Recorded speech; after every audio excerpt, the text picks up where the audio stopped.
नमस्कार, मैं हूं विजयश्री और आपका स्वागत है सियासत नगरी में। लंबे समय से कांग्रेस से नाराज चल रहे सांसद और केरल के वरिष्ठ नेता शशि थरूर ने अब पार्टी हाईकमान के साथ अपनी मतभेदों को दूर कर लिया है। गुरुवार को संसद भवन में हुई 2 घंटे लंबी बैठक में थरूर ने कांग्रेस अध्यक्ष मल्लिकार्जुन खड़गे और लोकसभा में विपक्ष के नेता राहुल गांधी से बातचीत कर यह भरोसा जताया कि वे पार्टी की बैठकों से दूरी नहीं बनाएंगे और बगावती तेवर नहीं दिखाएंगे। इसके बदले कांग्रेस आला कमान ने उन्हें पार्टी की निर्णय प्रक्रिया में शामिल करने और उनके कद के अनुरूप उचित सम्मान देने का आश्वासन दिया। बैठक के बाद थरूर ने कहा, मैंने अपने शीर्ष नेताओं से बातचीत कर अपने गिले शिकवे दूर कर दिए हैं। हमारा दृष्टिकोण पूरी तरह एक है और केरल चुनाव में कांग्रेस के प्रचार अभियान में मैं पूरी शिद्दत से जुटूंगा। उन्होंने यह भी स्पष्ट किया कि मुख्यमंत्री पद की दावेदारी में उनका कोई इरादा नहीं है। थरूर ने कहा कि वे तिरुवनंतपुरम से सांसद हैं और अपनी प्राथमिक जिम्मेदारी वहां के लोगों की सेवा करना समझते हैं। कांग्रेस के सूत्रों के मुताबिक इस बैठक में पार्टी की पुरानी नाराजगी और गुटबाजी पर खुलकर चर्चा हुई। बीते कुछ समय से थरूर पार्टी की अहम बैठकों में शामिल नहीं हो रहे थे और उनकी नाराजगी का मुख्य कारण पार्टी में अहमियत न दिए जाने की भावना थी।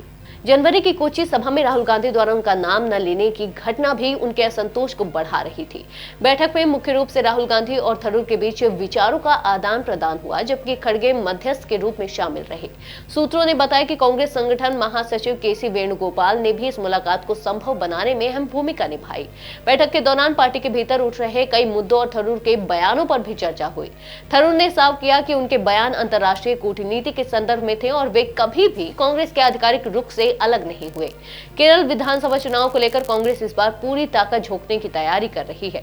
थरूर की नाराजगी इस मोर्चे पर बड़ी चुनौती थी, लेकिन अब उनका सक्रिय सहयोग पार्टी के लिए राहत की खबर है। आलाकमान ने स्पष्ट किया कि थरूर की सेवाओं की कांग्रेस को बेहद जरूरत है और वे चुनाव प्रचार में पार्टी के अन्य नेताओं के साथ मिलकर काम करेंगे।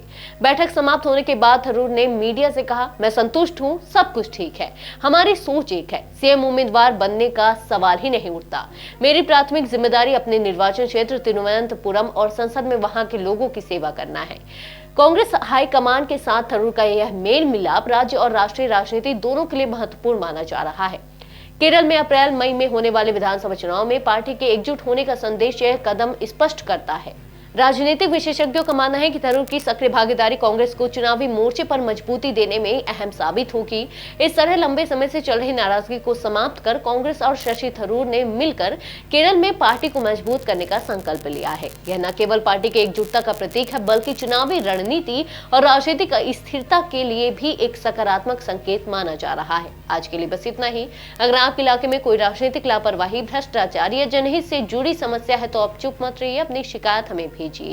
सियासत नगरी आपकी आवाज को मंच देगा और जवाबदेही तय करेगा, क्योंकि अब हर सवाल होगा सीधा सत्ता से।